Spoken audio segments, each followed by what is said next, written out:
Habari Gani.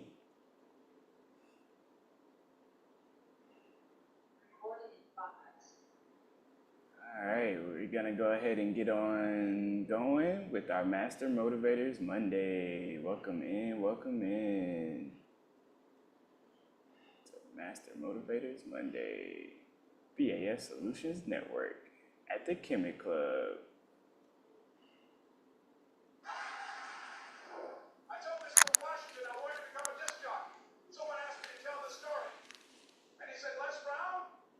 Let me make sure everything's put together correctly here.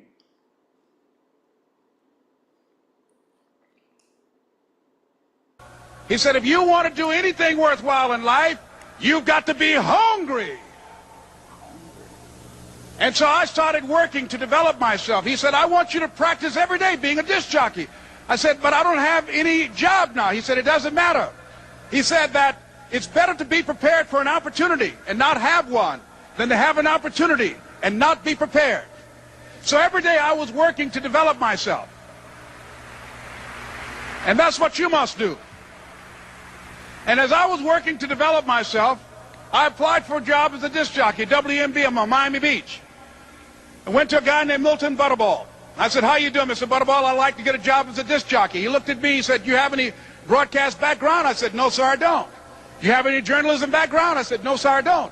He said, we don't have any jobs available. I said, yes, sir. I went back to Mr. Washington and I told him. He said, don't take it personally. He said, most people are so negative, they will have to say no 7 times before they say yes. He said, go back again. So I went back again. I said, how you doing, Mr. Butterball? My name is Les Brown. He said, I know what your name is. What do you want? I said, I'd like to know whether or not you have any jobs as a disc jockey, sir. He said, didn't I just tell you yesterday we didn't have any jobs? I said, yes, sir, but I know whether or not somebody got laid off or somebody was fired, sir. He said, no one was laid off or fired. Now get on out of here. I came back the next day. Hello, Mr. Butterball, how are you? He said, fine, what do you want now? I said, I'd like to know whether or not you got any jobs, sir. Didn't I tell you the last 2 days we didn't have any jobs? I said, yes, sir, but I don't know whether or not somebody got sick or somebody died, sir. He said, no one got sick or died. Now don't come back here and threw me out again. I came back the next day like I was seeing him for the first time. I said, hello, Mr. Butterball, how are you? He looked at me with rage. He said, go get me some coffee. I said, yes, sir.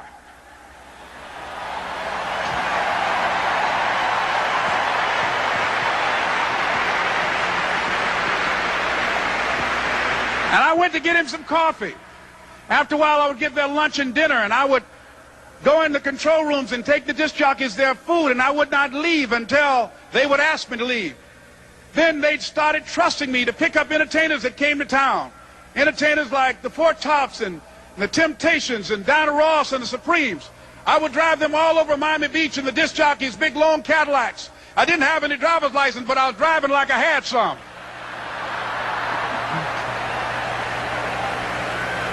And one day, one Saturday afternoon, while I was at the radio station, a guy named Rock was drinking while he was on the air.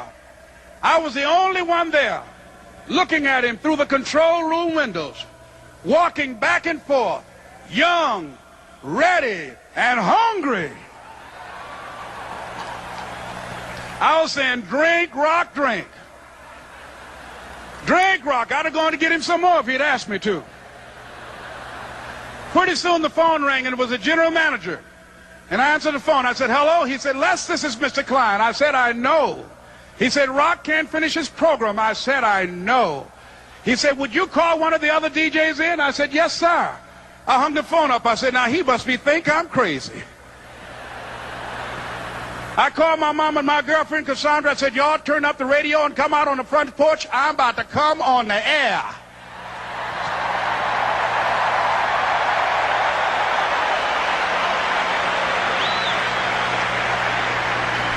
I waited for about 20 minutes, and I called him back. I said, Mr. Klein, I can't find nobody. He said, young boy, do you know how to work the controls? I said, yes, sir. He said, go in there and don't say nothing here. I said, yes, sir. I couldn't wait to get behind those controls. I put on an old Stevie Wonder record called Fingertips. I sat down behind that turntable. I said, look out, this is me, LB Triple P, Les Brown, your platter playing papa. There were none before me, and there will be none after me. Therefore, that makes me the one and only, young and single and love to mingle, certified, bona fide, indubitably qualified to bring you satisfaction, a whole lot of action. Look out, baby, I'm your love man. I was hungry. I was hungry. You gotta be hungry.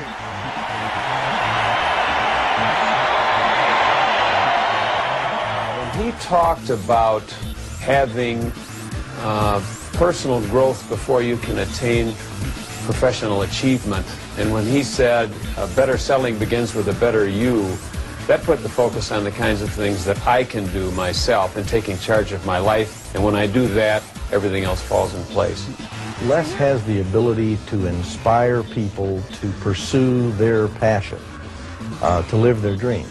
And whether they're in sales or personnel, or whether they're just a machine operator, it's very, very important that you have some passion for what you're doing.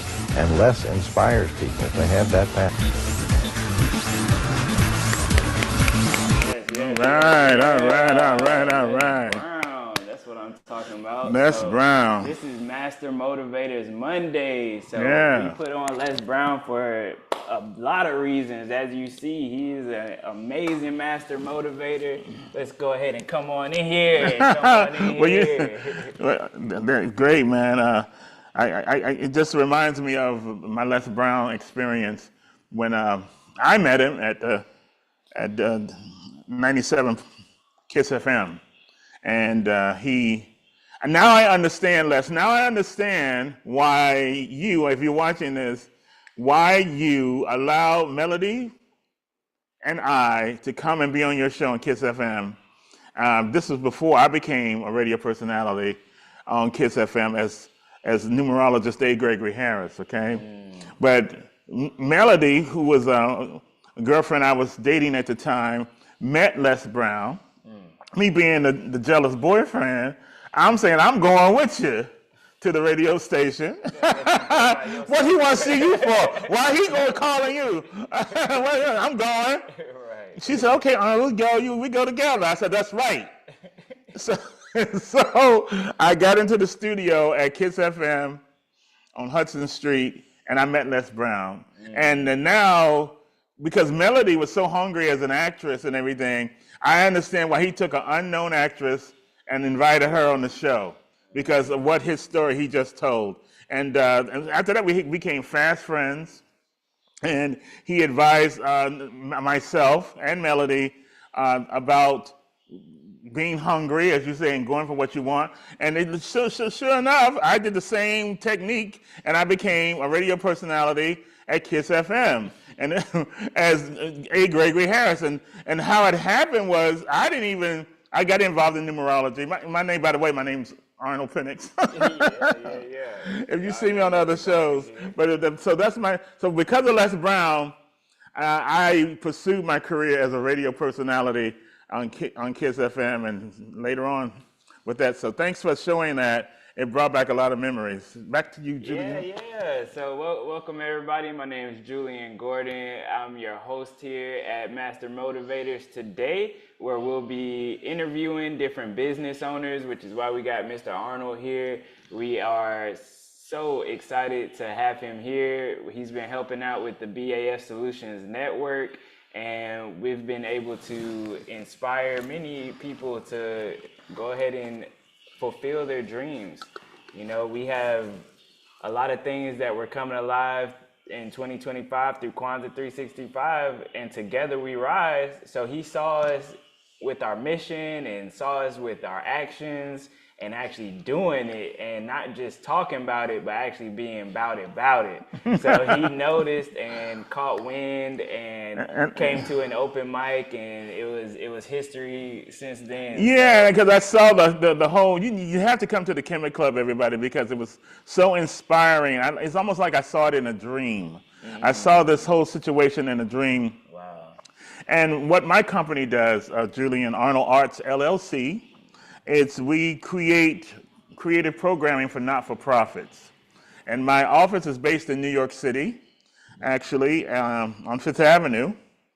And also we have an office on the Upper West Side, 119th Street, Upper West Side. Yeah, right on West 4th train stop. So I'm basically working out of New York City, going and helping not-for-profits with a purpose, not-for-profits who want to do something. And when I came here, I saw that y'all had a vision about a network, a Zoom network.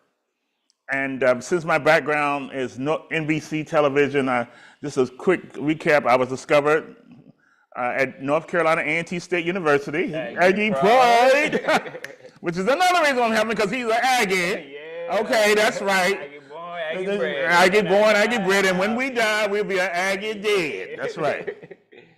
And so, being the fact that I went to school with Jonathan and Jesse Jr., Jesse Jackson's sons, I was able to be launched into prominence by being a comedy writer for his guest hosting on Saturday Night Live. And that's why I got to New York City. And then I got a job at NBC in the mailroom. Started classically in the NBC mailroom, going through everybody's mail, finding out who was where, all the executives. So you had to be special to do the executive run, right? So I was what? Hungry. I was hungry. And look at me, I ain't miss a meal. You see I ain't miss a meal. Okay? I was fed, y'all. I was fed. And so, but you had to be a special mail carrier to get the exec run, okay? Right. So I worked and worked and worked. So she said, okay, Tina Watson, Tina, I love you wherever you are. She hired me when I came. I left Saturday Night Live. They thought I was going to go right back to New York, go back to North Carolina. And I said to myself, no, I'm staying. And then, met the people. The Cosby Show had just opened. The Cosby Show had just premiered on September 20th, 1984, everybody. I came to New York City but I came in October. And then Jesse's born October 8th. So I came in October for his hosting of Saturday Night Live, right? And Jesse had became famous for a Democratic campaign speech that he gave. It calls before Barack Obama, and before even the Cosby Show, because the Cosby Show had just premiered, and the kids were around, the little Rudy and Lisa Bonet and Malcolm Jamal Warner. Wow, which this brother's a soulmate of, because as a numerologist, I did his numbers. He happens to be the soulmate to Malcolm Jamal Warner, so it's kind of like strange talking with you, because when I met Malcolm, he was 17 years old. He had just got the show. He could be young. And I was like, so it's kind of like appropriate, very, very interesting. But I saw Bill and everybody, so next thing you know, I got on SNL as a comedy writer, wrote some of the material, and the rest is history. But so being hungry, I give you another example of being hungry. Since we're talking about being hungry, you have to be hungry to be a master motivator, because people, you just can't talk about it. You have to be about it. And so the whole concept about creating for this not-for-profit, the Kemet Club, the Black Achievement Fund, it was called Black Achievement Fund. Why would someone fund the Black Achievement Fund? Well, you have to be achieving. Exactly. So if you're not achieving, then why should we fund you? Exactly. So I decided that how can they get more funding? When people see that you are achieving, people will start to do what, Julian? They will start to fund you. Right.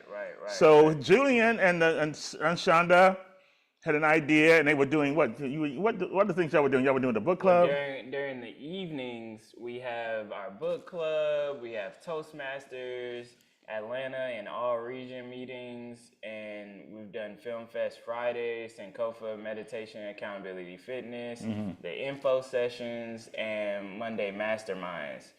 But since we have so many members and not everybody's able to come in person, or not everybody's able to come at those evening times, we said, why don't we go ahead and have more programming?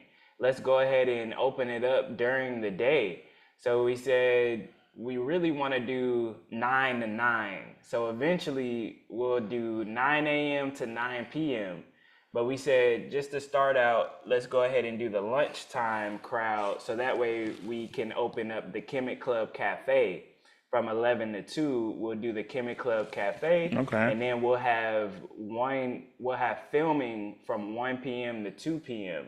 So, and that's how I came involved in, because being a programmer, having experience from working at NBC, I always wanted my own network. I always wanted to do what Tyler Perry was doing for Oprah Winfrey. So I saw this being what? Hungry. I saw this as an opportunity to get what? Fed. So he came up with something that they had, today is Mastermind Mondays. So I said, we discussed it. Being that I'm a master number 11, today is numerically is the 29th when we're taping. With 2 and 9 is 11. Okay, so and he's a master 22, born on the 22nd of June. So this is a masterful conversation to have this interview, and so this is not a coincidence at all, everyone. So if you know anything about the numbers are different vibrations and how you relate to people, just like the frequency on your phone. Like you get boop, boop, boop, boop, boop, boop, boop, boop, boop. Those frequencies get you to what? Your destination, the number that you're calling. right. So it's the same thing with numerology and the numbers. So he came up with Mastermind Mondays. They already had this, everybody. So I said, well, what can I do as a consultant? Arnold's Arts LLC, this is what I do.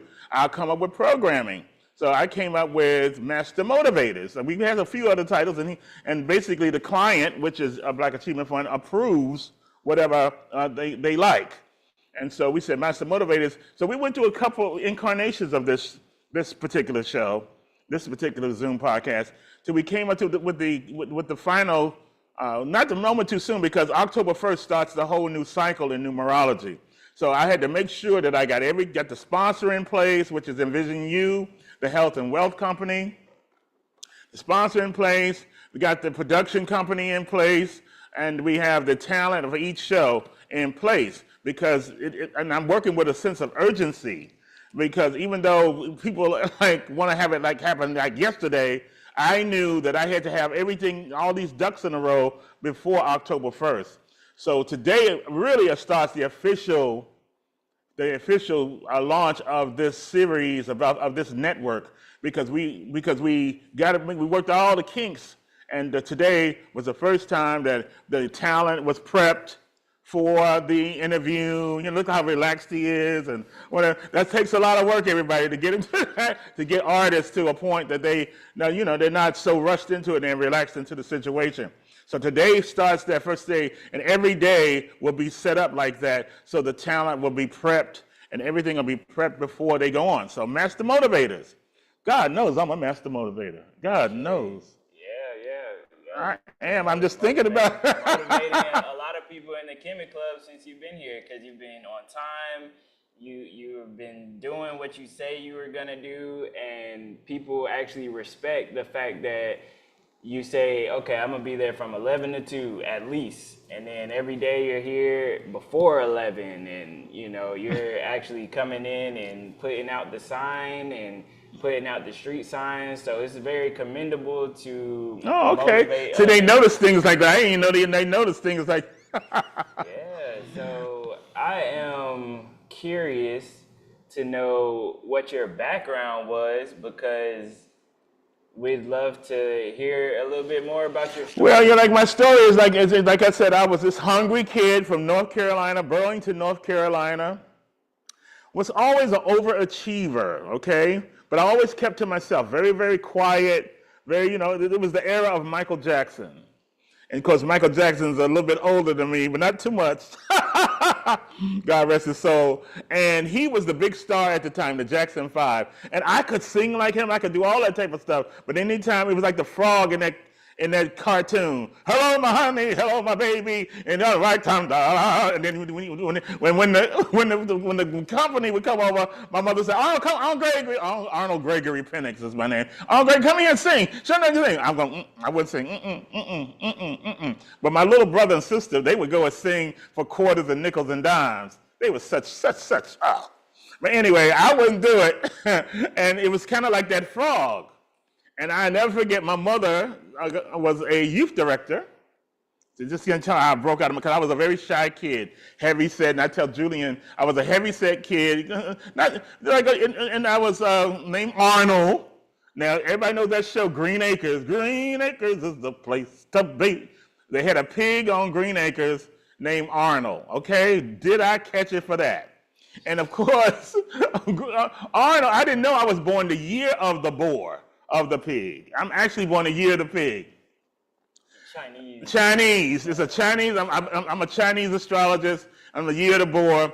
So I got in. My mother had a youth concert, a talent showcase. She got a kid scholarship, everything. I got it honest. My parents, daddy was a hardworking man. They were a teenage couple. My father was 19. My mother was 16. Because see, down south, that's how people, did it. They family of 11, my mother a family of 10, my father a family of 11, the Penixes. And also, I have something I'm very proud of too.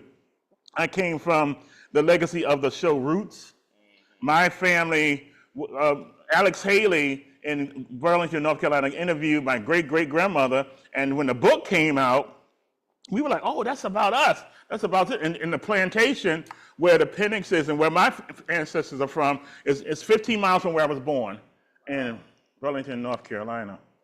And so it's a movie studio there just waiting on me. I said, when am I going to go that? So when the passing of my mom's, I was able to be revealed to the fact that this land existed and this is where I'm from. Kind of eerie, kind of scary, it's kind of spooky, but it gave me some type of sense of purpose.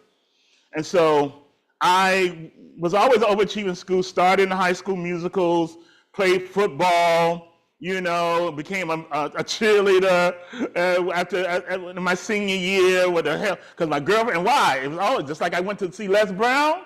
I'm an extremely jealous type of guy.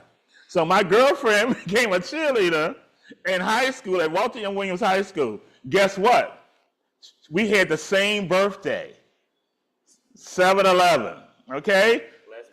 No, the girl that I became a cheerleader with, I didn't want nobody putting her hand on her butt. Right. And so I said, I'm gonna do it. She said, oh. And I said, no, I'm gonna be the cheerleader. I'm gonna be the guy to lift you up. Nobody's gonna be lifting you up. Listen. And so she was born 7/11, and I didn't know she was born 7/11 until we started in a musical together called 110 in the Shade, right? And I said, Faye, what's your birthday? And she says, July 11th. And we were both starring as leads in this show. And this was a white high school. They call it a 4A high school, white high school. First time they had black leads in a musical, high school musical. You know how that's a big deal. Right. I played a rainmaker. She played the I guess you call the old maid character, who wanted to get married. But anyway, long story short, we connected. So I realized that I didn't do what all the other kids did. If I wanted to do something, I just did it. And I didn't care what people said about me because I knew who I was, and I know who I am. So that's my advice to people. I knew who I was, so I always followed the beat of a different drummer. I know this guy drums, right? But see, the key to success is follow the beat of your own drum, okay? On the beat of your own drum. So I went on to got a scholarship in acting because I wanted to play. I could have played football at A&T, but I got a grant, a scholarship. I won the women's scholarship for playing a preacher. Because I used to imitate preachers, and God said he's going to win now. And I used to imitate preachers at the game. They used to call me Preacher Man. So when I was like, who gonna win this game? We gonna win this game? Bulldogs. It was crazy. So anyway, and I say this to say, because when I went to A&T State University, guess what I became? A preacher. I became the bulldog, the mascot. So if you ever wondered who was out there dancing in the suit, what type of person was that? It was a personality who was hungry, who didn't care. Okay, so and so they missed. So I would get fan letters, and it was before his time. I went to A&T way before he did, and there was a dance called a baseball, right? And it said, "Dear Aggie Dog, please do the baseball at the next football game at A&T," right? So I would read my letters and stuff. If nobody knew who I was, okay? And once I got outed, I stopped being the being a mascot. It was like, because I had a hat, a big bulldog head made, and I would get out there, I was stinking chains into it and stuff. And I was part of the theater department at A&T, the Paul Robeson Theater, Richard B. Harrison Players, president of the theater organization. And I say that I was very disciplined, and the girl I was dating at the time, she was a singer. She went to another school called UNCG Greensboro. UNCG. So I would go over there and eat because I was hungry. Now, Auntie had good food, but not as good as they had for them white folks over there. So, during that time, I would go they call it a punch, Julian. Can I get a punch? Can I get a punch? We standing out there, can I get a punch? Can I get a punch? And then next thing you know, my girl, she was like, oh, stop asking people for punches and stuff like that. So anyway, I got over there. I dated her since junior high and everything. So I was kind of like a one-woman man, ladies. I didn't have time to go here and there, and I had opportunity because every year at A&T, if you remember, they wait for the freshman class to come in. We say, and as you know, if you're a college co-ed, the guys be eyeing you when you come on campus the freshman year, first semester. Everybody's not gonna stay. A lot of the girls went home, in the family way. Okay, but I stay focused with my little girlfriend over at UNCG Greensboro. So I say this to say, even though I was a hopelessly romantic person, I realized that I had a purpose. I had blinders on, and I was hungry, very hungry. They said it was going to be Jesse Jackson. He would run, Jesse, run, Jesse, run. And all the time, they said he was running for president. So I happened to be on campus, and I felt like I heard he was going to be on Saturday Night Live that Saturday. Now, being hungry, we didn't have no place to stay, so I got a house, no money down, put all the actors in it. I'm laying on my bed in the house because we got to paint the house because that was a deal to stay in the house. You fix it up, y'all stay in here. They said, Reverend Jesse Jackson's going to be on Saturday Night Live. I went, let me tell y'all something. I jumped up out of my bed, I said, everybody, we're going to be on Saturday Night Live. They said, oh, Arnold, please. Aren't you always trying to, can we sleep? And I said, everybody was, coupled up or whatever. And I was down in my little master bedroom. And I said, oh, watch you see me. Watch what I tell you. And next thing you know, I was writing the Negro Ensemble Company because I wanted to be like Denzel and I wanted to be like Felicia Rashad. Hungry. Arnold, no. Arnold, no. Arnold, no. Next thing you know, Ben Chavis and Jesse was having lunch at the A&T cafeteria. And so I was doing a show called Ain't Misbehaving. And it was kind of one of the good shows. Well, Fats Waller, if you know Fats Waller, he sang this song called Feet's Too Big. Don't want you cause your feet's too big. Mad at you cause your feet's too big. I really hate you cause your feet's too big. Yeah. So anyway, I was known for my skill as a Broadway-bound talent. And I got a scholarship to A&T in theater. Professional theater was my major. So I made sure that I went around and called NBC. And NBC said, okay, we've been getting your letters. Could you stop writing? Like that. So I understand this Les Brown thing you just showed. And so I said, well, I'm coming to New York. And anyway, next thing you know, NBC called and said, we don't know who you are, but Reverend Jesse Jackson wants you and your comedian to be on SNL. Now, I had approached, before that, I'll back up. I had, my Mr. A&T, Dwight Smith, was filming the football games. He filmed the football games. I'm at theater practice. That was my buddy, my possum. I'm Pigman and Possum. That was my buddy. And he was filming his look, he was Mr. A&T, and he filmed the games while I was in rehearsal. And then I was at the cafeteria, and I said, I saw him going to the football game at A&T, and I said, well, did you get I gave a package of my comedy troupe, because I came with something called a Comedy Construction Company, which is North Carolina's first comedy repertory company, right? So North Carolina was known for bands and football and basketball and everything like that. But they didn't have any comedy outlets. So we used to get in front of the television every Saturday and watch a young Eddie Murphy. Didn't know Eddie was my soulmate at the time. I just kept saying, I can do what he does. I can do what he does. Wow. You know, and then didn't know Chris Rock was one of my soulmates too. So and Eddie Murphy, Chris Rock, and a white actress by the name of Doris Day. The birthday numerically. Numerically, I was them. Numerically, I was Eddie, Chris Rock, Doris Day, and an actor by the name of Marlon Brando. Born on all of them were born. Chris Rock was born on April 7th. Eddie, April 3rd. Doris Day, April 3rd. Marlon Brando, April 3rd. Threes. So I didn't know why I was so gravitated to these people, and we would watch it, and then I created a whole comedy troupe called the Comedy Construction Company before Living Color.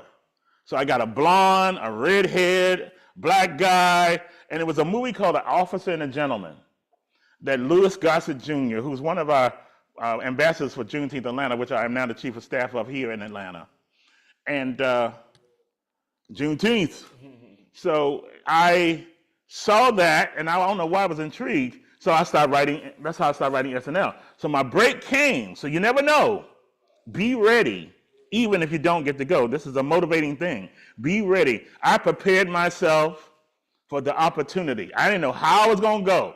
Next thing you know, I hear Jesse's going to be on Sunday Night Live. That's when I went, light bulb, but I had already created this comedy repertory company and everything. A&T, the Carolina Peacemaker, God bless you and rest in peace. Dr. John Marshall Stevenson, Kilimanjaro of the Carolina Peacemaker, the newspaper I worked for, he was my mentor. That's why I like to do mentoring, because they took me under their wing. He took me under my wing. He said, I could clone you, but damn if I could feed you. That's what he could say about me. Eating again, you know, always something. So Dr. Kilimanjaro, you know, made sure I had everything, cast me in all these leading roles. He found parts for me at A&T, made sure I was ready. Even I went over to UNCG Greensboro and started in a play called Pippin and everything. It was just like, it was a charmed life. It was crazy, but I was always focused. And I had that because I had one girlfriend. I wasn't running around here, you know, doing all that other stuff.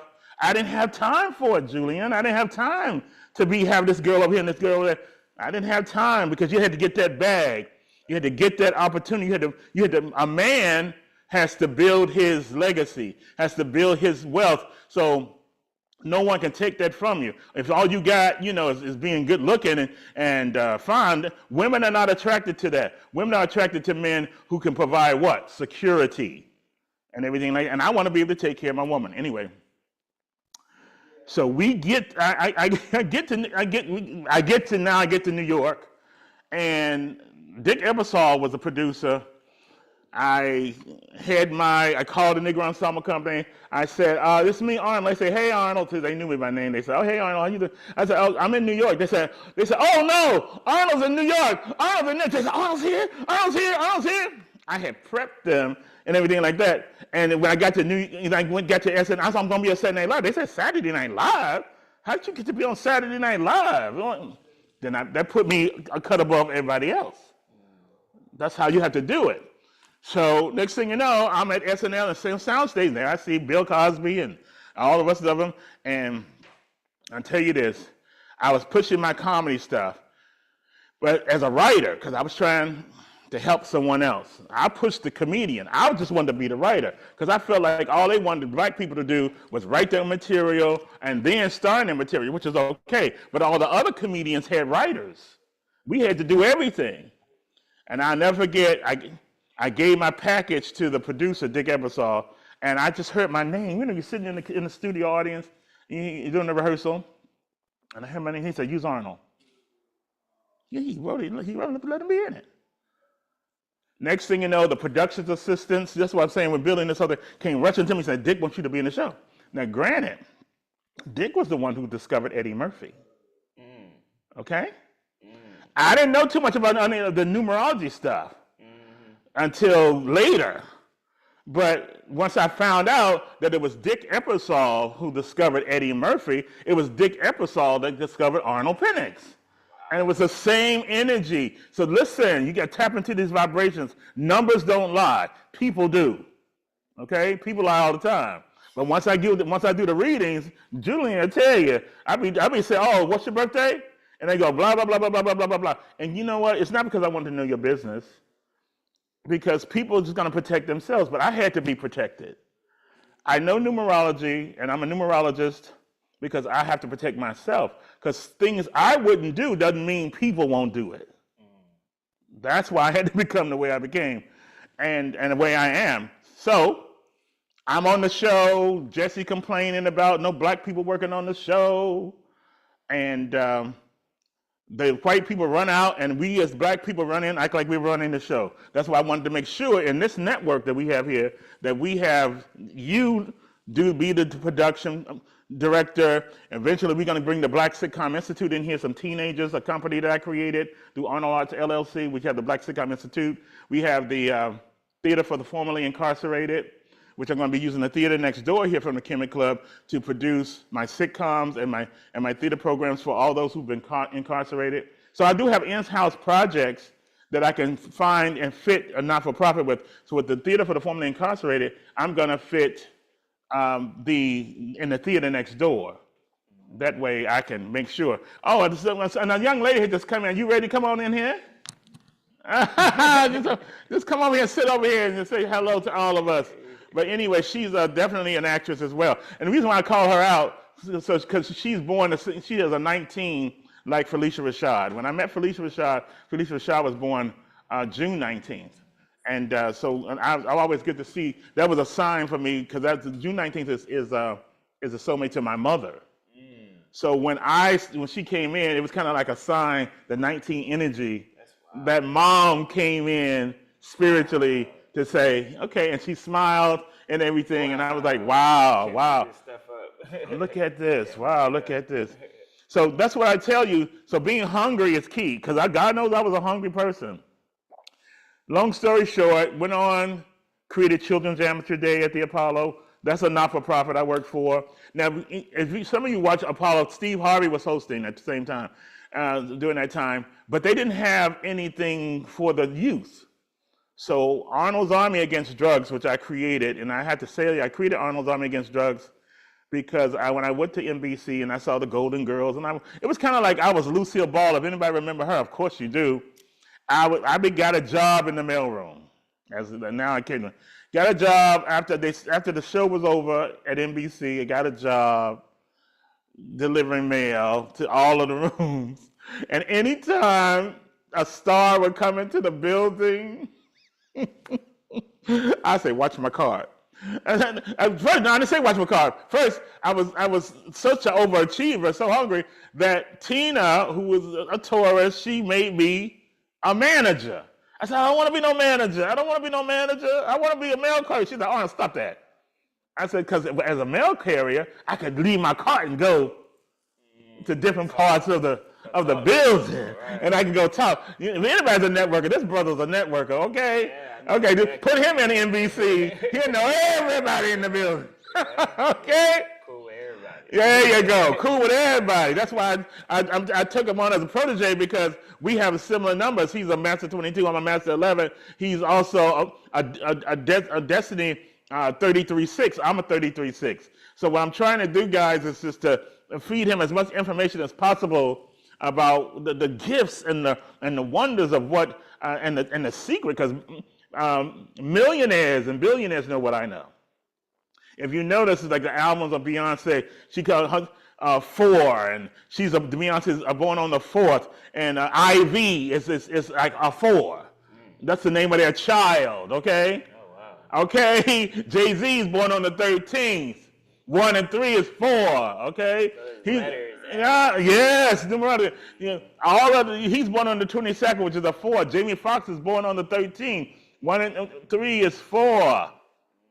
Okay, so it's all or nothing. So what he has to do is like really focus, because it's all about can't do anything corrupt, because 4 people have to be held accountable for everything they do. All right, me being born on the 11th, I get special attention. I'll say I get special attention. I've always been very lucky and everything, but guess what? You create your own luck. As a master motivator, you create your own luck. That's because you're not waiting for somebody to give you something. Right. Preparation and being being prepared, and then because you say people say luck is just having the opportunity at that time from being prepared. I can't remember exactly the way you're supposed to say it, but well, that's right. Luck is when preparation meets opportunity. There it is. Luck is when preparation meets opportunity, and you have to be prepared. So daily, I work every day, not knowing how it's going to happen. Now, I wanted my movie studio to be in North Carolina. That's where my ancestors are. I got 4 sound stages and the slave plantation. And I said, but guess what? I'm one stop from Tyler Perry Studios. Hello, look who's in the area now. All right? And I said, okay, so it may not happen the way you want it to happen. Like I wanted to have, I contacted you about my musical Laid to Rest, about the New Orleans jazz and everything like that. And said, now, right next door is a black box theater. So I'm like, I didn't know that was going to happen. I just knew that I was prepared and I was ready. And so when the universe comes, God, whatever you believe, because we are God. I believe that God is in my vessel, and I am a God man, and I'm a God man, and I communicate and do that. But basically, you have the power as a motivator in yourself to motivate yourself. Nothing's going to happen for you. Nobody's going to come and save you. Nobody's going to come and do anything for you. You have to do it for yourself. And guess what? When you do it for yourself, everybody runs and want to help you. That's how you get support as a master motivator. If you motivate yourself, don't worry about how it's going to happen. Just know it's going to happen. I'm a pure example. When they told me, why you writing NBC? Why you bothering Jesse? I said, no, I'm going to New York. I'm going to do this. And when I say I'm going to do something, I do it. And if I fall on my face, so be it. I get up, dust myself off, and keep on plugging.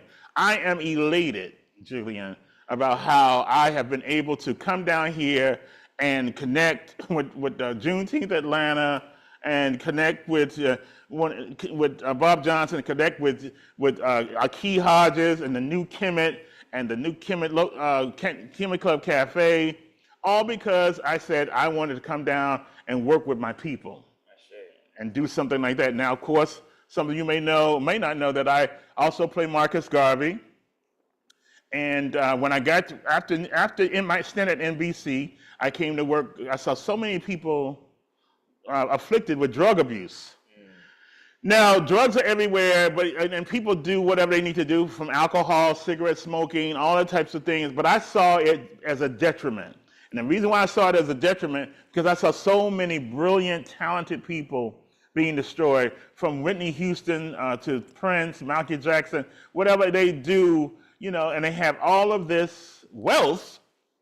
And I'm like, well, you got everything. What's wrong with it? What is this? What's going on?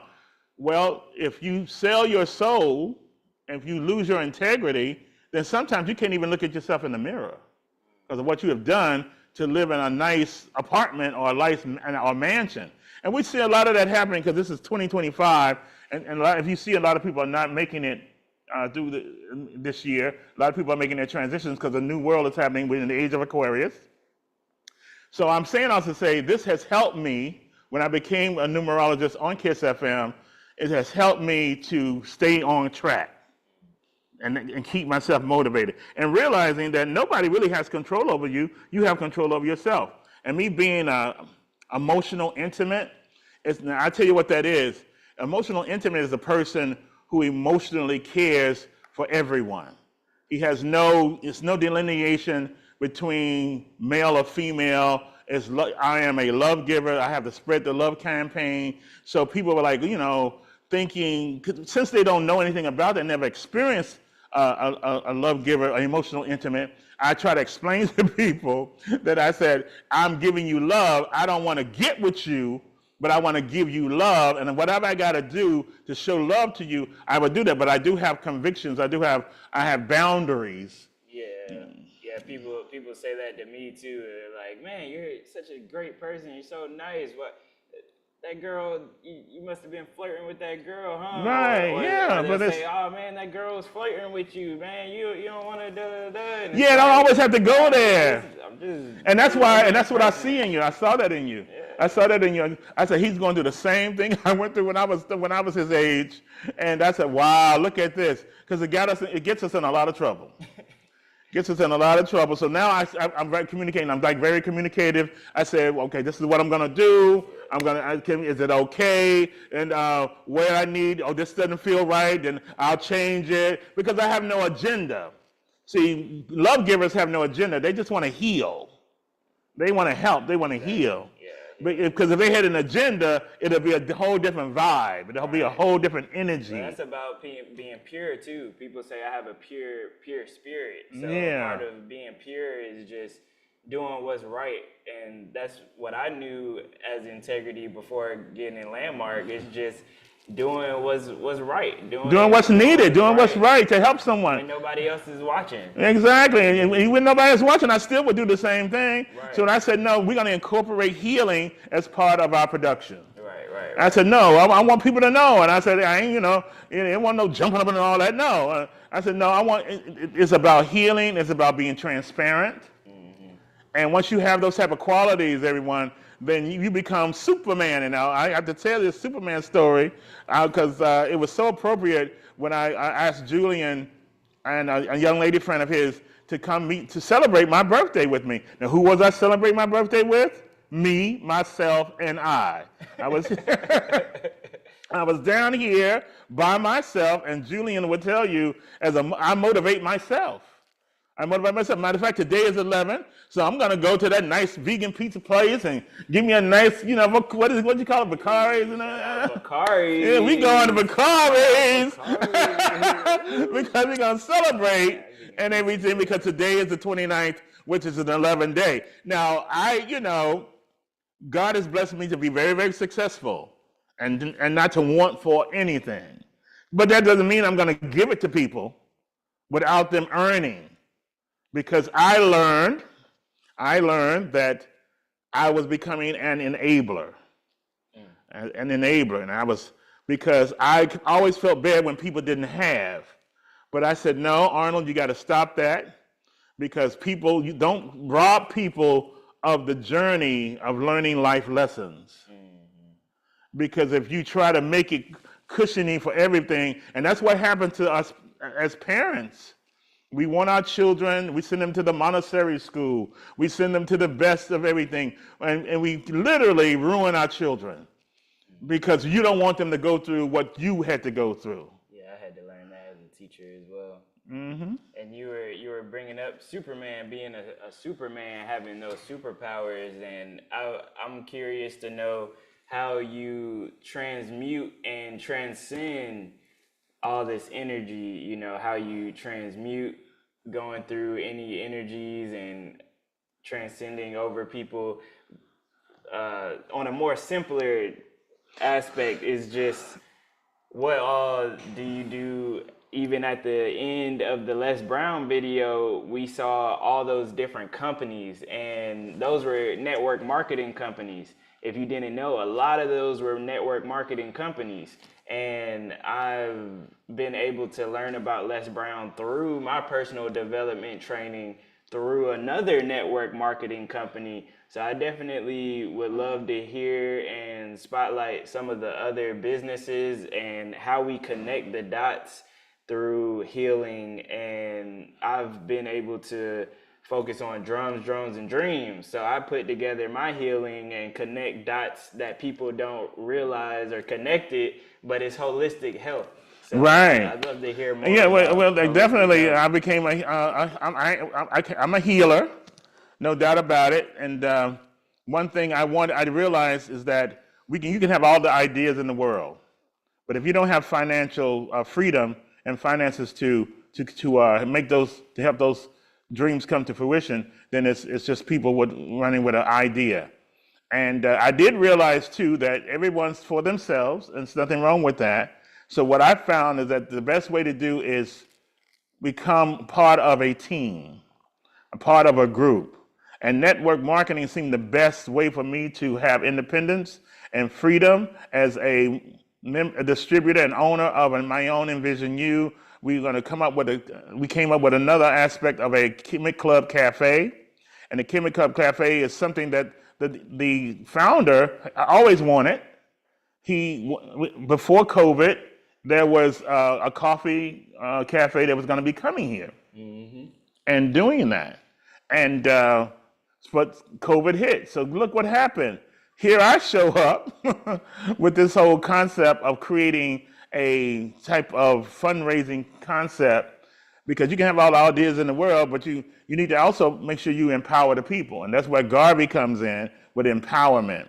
So envision you the health and wealth company, because you can have all the health in the world, all the wealth in the world, but if you without health, then what good is all the wealth? So I said, okay, at this stage in my life, I definitely need to make sure that after age 45, everybody, once you go past 45, a lot of things become less important, like hanging out and things of that nature. What becomes important is your purpose, living your life's purpose. Because if you don't live your life purpose, and money is important, but at the same time, most important is purpose, and you don't get upset and angry like you used to, people, and let people steal you of your time and cheat you of your time by having arguments.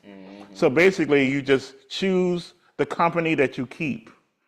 And that's what I have decided to do, and that has been very successful. So envision you, they have this product is amazing because it has all types of healthy ingredients in the coffee, but the most important thing, just like the Girl Scout cookies, and the president of this company, a Black Achievement Fund, mentioned that it could be the same concept as the Girl Scout cookies. And people drink coffee, people have juices and a lot of juices. So the whole strategy, and as we huddling up, the mastermind motivation for this particular project is that we all should come together and be a part of the Envision You team. David Emanite is, I can tell you how I even started to do this. Numbers are everything. When I was in New York City and working as the Director of Arts and Culture for Reverend Al Sharpton, because of Jesse mentored Al Sharpton as Operation Breadbasket. And then, so I decided, when Barack Obama became president, I was going to join the National Action Network. Now, Rev, no, I wasn't going to be a part of it because all that hair, that conch hair, when all that stuff like that, looking like James Brown. And there was a reason why Rev does his hair that way, because of James Brown. So I joined National Action Network when Obama became president of the United States. He named me at a major event at his wife's birthday party, scholarship fund. There, Penix, my Director of Arts and Culture. And I said, okay, my God, when did that happen? So I went right to the newspapers, okay, the Amsterdam News, and I announced that I was Director of Arts and Culture, and I created the NAM Performing Activists. And for 16 years, I met every celebrity that ever was. I was hungry in the room. Anthony Anderson, and Anthony Anderson of Blackish, his mother is born 7/11, July 11th. So when Anthony Anderson met me, he took pictures with me, not knowing I was born the same day as his mother. Right. So that's how you can use numerology. Knowing, even Julian, I told you, your birthday falls on the owner and the founder of the Chemic Club and Black Achievement Fund. Boom. Key Hodges falls on your birthday. Oh, like the connection. Yeah, the connection. So you want to know who you connect with, beneficial. And I'll say he's beneficial for Mr. Gordon here. Okay? Yeah, so, but sometimes it happens naturally, but it's nice to know when you know. So you can kind of track and guide who you connect with. Even the person next door with the Black Box Theater, he's born on August 25th, which is a 7. If you want to find out your lucky numbers, everybody, you take the first day of the month and the last day of your birthday year and put it together, and that gives you your lucky number. My lucky number is 7. It's 7, 9. When you add up 9, it always comes out to the same number.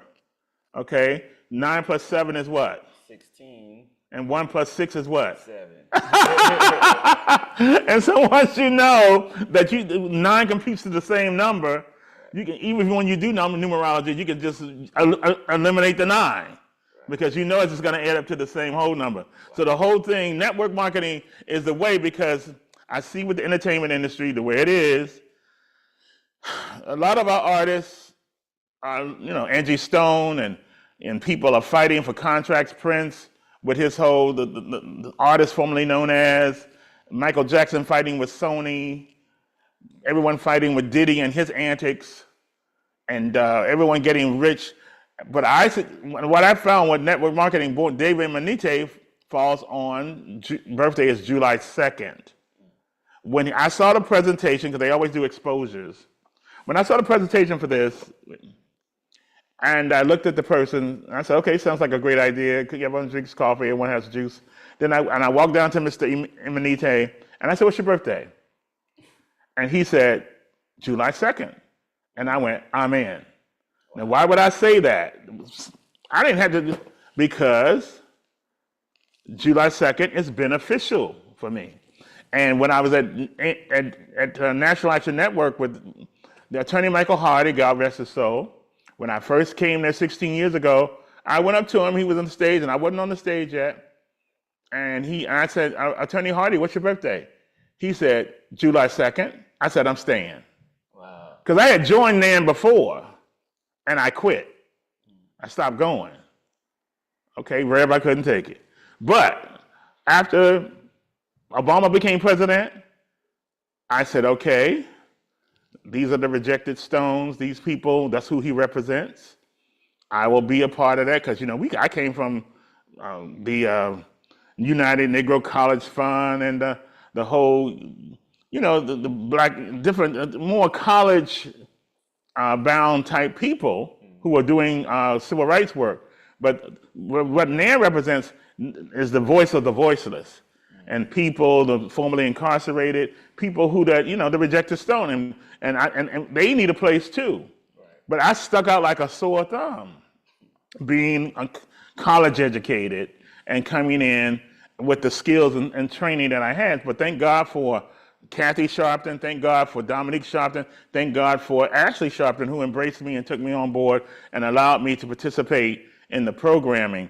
But I stayed because of Michael Hardy being born on July 2nd.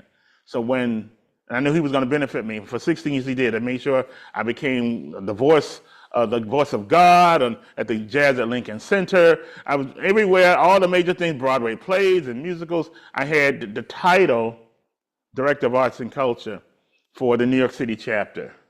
And the ironic thing about it, the president of the New York City chapter, Bill Griffin, we sat on the stage together. I was on one end of the stage left, he was on stage right. And Bill Griffin, he was born May 1st. May 1st is a soulmate to 7/11. So he said on one end, and guess what? He went to A&T too. He went to A&T back in the 60s.